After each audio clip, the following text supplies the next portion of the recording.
할렐루야. 2021년 9월 20일 월요일 아침 기도회를 시작하겠습니다. 추석 연휴가 시작되었는데요. 분주함 가운데에도 주님의 은혜와 사랑의 말씀을 묵상하고 또 기도함으로 복된 하루를 시작하는 우리 성도님들 되시기 바랍니다. 오늘 말씀은 출애굽기 18장 1절부터 12절까지의 말씀입니다. 모세의 장인이며 미디안 제사장인 이드로가 하나님이 모세에게와 자기 백성 이스라엘에게 하신 일, 곧 여호와께서 이스라엘을 애굽에서 인도하여 내신 모든 일을 들으니라.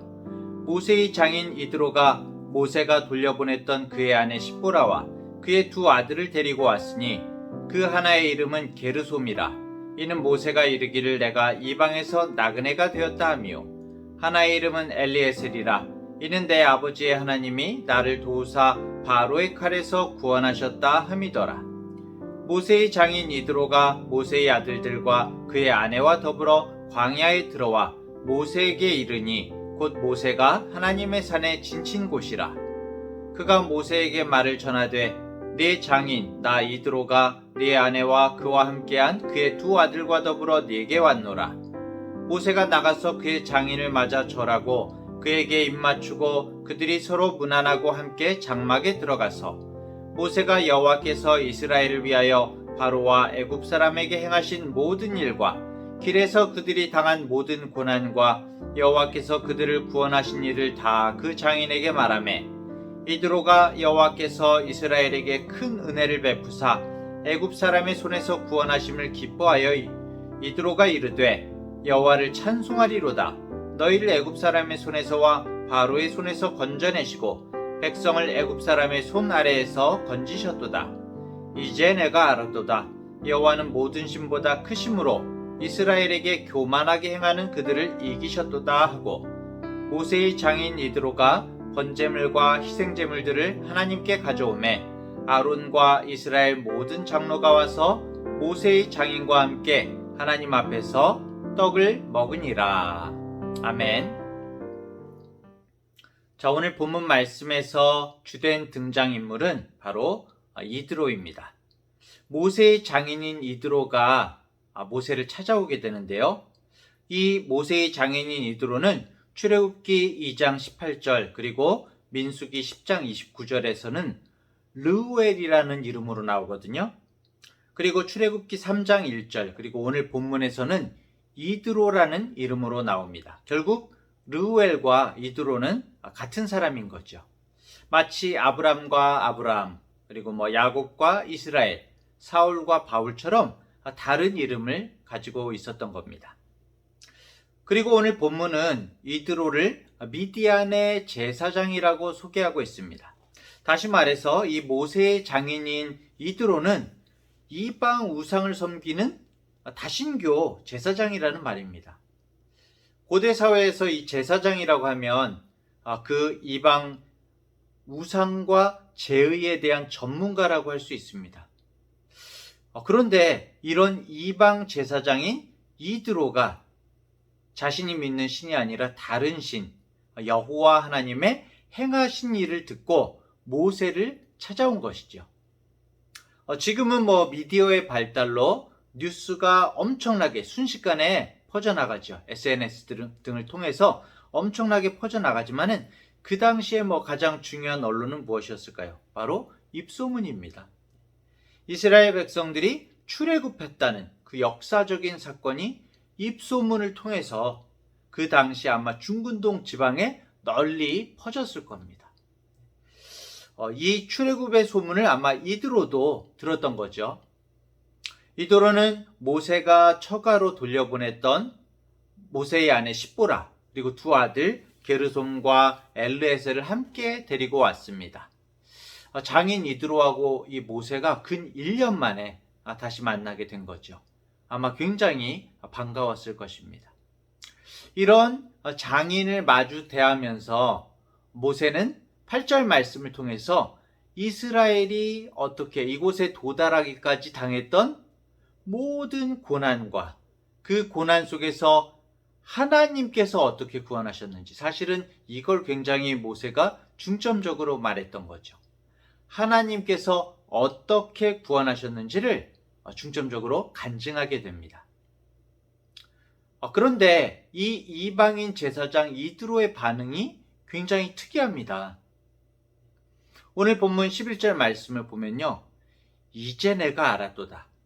여호와는 모든 신보다 크심으로 이스라엘에게 교만하게 행하는 그들을 이기셨도다. 그렇게 말하거든요. 미디안의 제사장 이드로는 이제 내가 알았도다 라고 고백을 합니다. 지금까지 소문을 듣고 중근동에 쫙 퍼진 소식을 듣고 그런 일이 있었어? 라고 그렇게 생각을 했다면은 모세의 간증을 듣고는 이제 알았다고 고백하는 거죠. 이드로는 자신이 들은 하나님의 역사하심에 믿음으로 반응을 한 것입니다.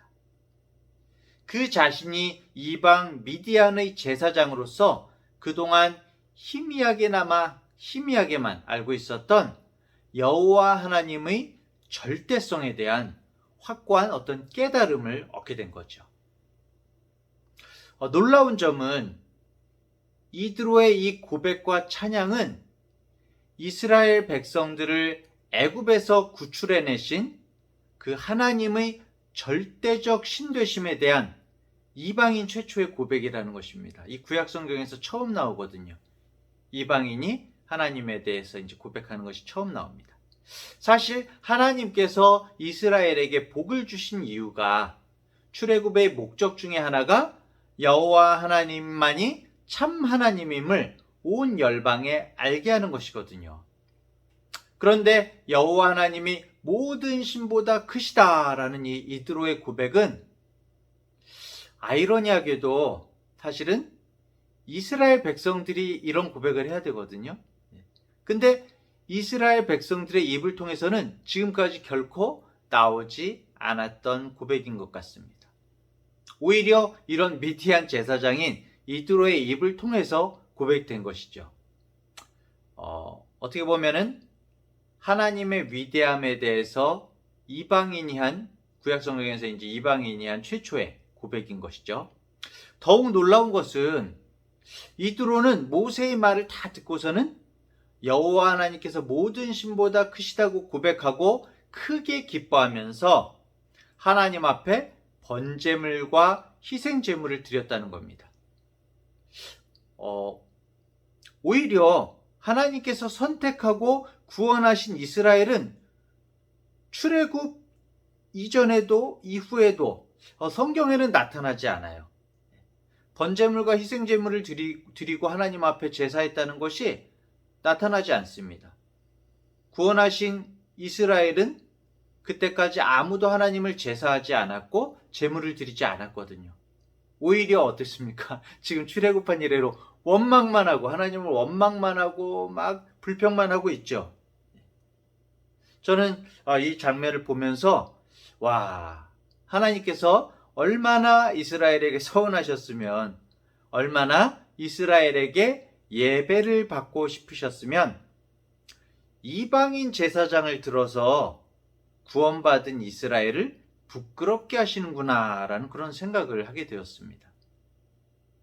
물론 이제 이 이드로가 완전한 여호와 하나님 신앙을 갖게 되었다라고 오늘 본문만으로 확신할 수는 없습니다.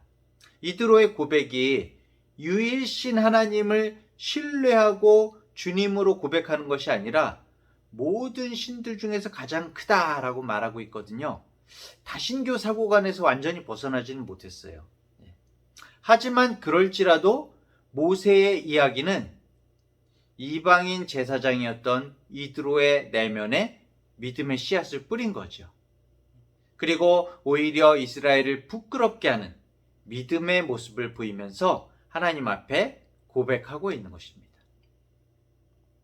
오늘 본문을 통해서 우리가 알 수 있는 것은 하나님께서는 그 사람이 어떤 사람이든지 은혜를 베푸시고 그 마음과 중심을 변화시키실 수 있는 능력의 하나님이라는 것입니다.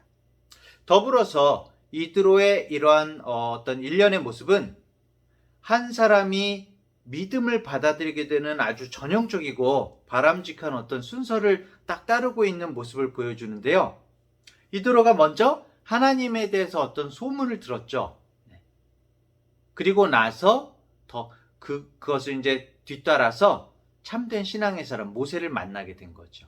그리고 모세에게 좀 더 구체적인 하나님에 대한 어떤 소식을 듣게 되는 겁니다. 그리고 나서 성령께서 그 마음을 만지시고 신앙 고백을 하게 되면서 하나님 앞에 희생 제물을 드리는 예배자로 거듭나게 되는 것이죠. 여기에서 하나님께서 모세의 고백을 사용하셨는데요. 모세가 이드로에게 한 이야기는 하나님에 대한 어떤 교리를 제시한 것도 아니고 하나님을 믿을 때 얻을 수 있는 어떤 이익들을 제시한 것도 아니었습니다. 다만 자신과 하나님과의 어떤 그 동행의 이야기, 은혜와 순종의 이야기를 들려준 것이죠. 있는 그대로 하나님께서 나의 삶에 어떻게 역사하셨는지를 열정을 가지고 이야기할 때에 하나님께서 이드로의 마음문을 여신 것 같습니다.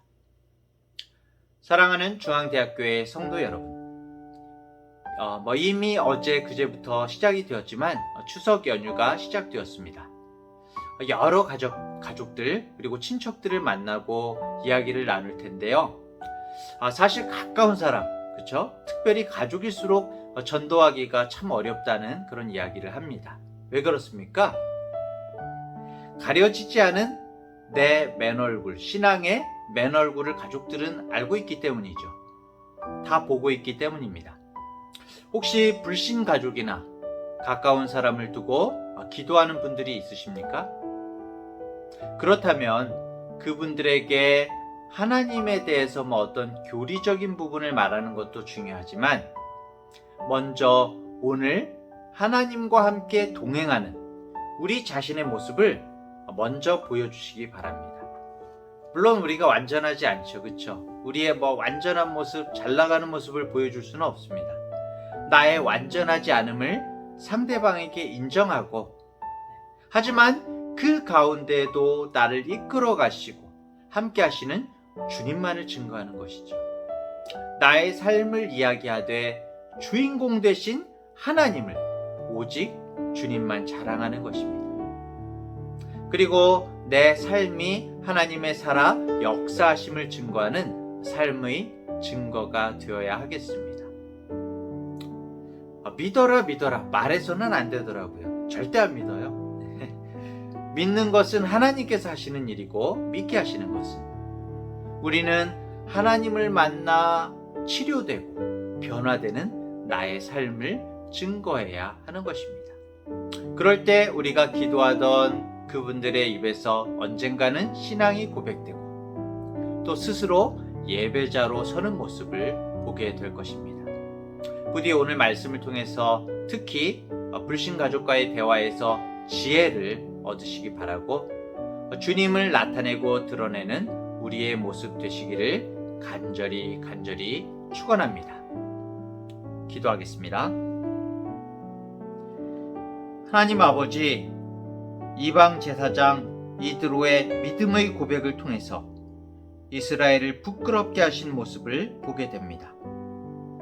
하나님의 약속하신 언약의 말씀이 모든 민족에게 복이 되게 하리라 하셨던 그 말씀이 이드로가 하나님께 번제물과 희생제물로 제사하고 여호와 앞에서 떡을 먹는 것으로 이뤄 가시는 것을 또한 보게 됩니다. 주님, 우리가 때를 얻든지 못 얻든지 열방에 하나님의 이름을 드러내고 열방이 예수님을 주님이라 고백할 수 있도록 복음을 전하는 우리가 될 수 있도록 뜨거운 성령의 능력을 더해 주시고 지식과 지혜의 은혜를 부어 주시옵소서.